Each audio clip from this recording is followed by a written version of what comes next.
د پولیو واکسین د ښه تطبیق په موخه دی د ټولو مسؤلو ادارو لخوا د عامه پوهاوي چارې لا ګړندې شي. لغمان والي محمد آصف ننګ دغه څرګندونې د عامه روغتیا ریاست مسؤلینو سربیره د بیلابیلو ادارو د استازو له لوري د پولیو واکسین د ښه تطبیق په موخه د همغږۍ په جوړه شوې ناسته کې وکړې.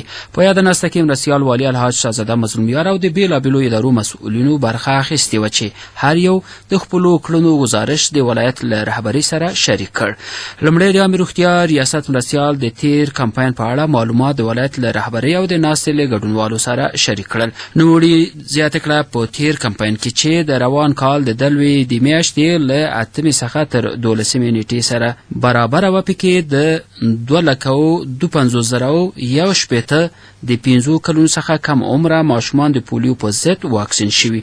هغه د ټولو کورنیو څخه غوښتنه وکړه چې خپل له 15 کلونو څخه د کم عمره کوچنیانو ته د پولیو ضد واکسین په هره دوره کې 2 څاڅکي تطبیق کړي. موږ د فبروري د میاشتې په کمپاین کې به انشاءالله 1,58,208 ماشومان واکسین کوو. دا واکسین به د لغمان په ټولو ولسوالیو کې تطبیق کېږي او د میاشتې د 28 تاریخ څخه د اوښ تر 3 نیټې پورې به دوام وکړي. په دې کې به ټول هغه ماشومان چې عمرونه د 15 کلونو څخه کم وي د واکسین 2 څاڅکي واخلي. لغمان والي محمد آصف ننګ د عامه روغتیا ریاست سره د ټولو هغو ادارو څخه مننه وکړه چې د پولیو واکسین د ښه تطبیق په موخه ورسره همکاري کوي. نوموړي د ناستې ټولو مسؤلینو ته دنده وسپارله چې د عامه پوهاوي چارې دې لا ګړندې کړي او په دې برخه کې دې د عامه پوهاوي ځینو روشونو باندې کار وکړي. هغه د ټولو مسؤلینو څخه غوښتنه وکړه چې د نوبتي ناستې منظمې کړي او هر مسؤل شخص دې په خپله ناسته کې د کارونو د لا ګړندېتوب په موخه فعاله برخه واخلي. کار چې لغمان کې سرویلانس ډېر لوړ ساتلی د ډېره مننه کوم. دا ډېر مهمه مسله ده. واکسین چې دا یو واجبي امر ده شرعاً او دا یو مفیده ماده ده چې اطفال د فلج نه او پولیو فلج ته وایي او فلج چې څو کېږي دا بیا بیرته نه جوړېږي.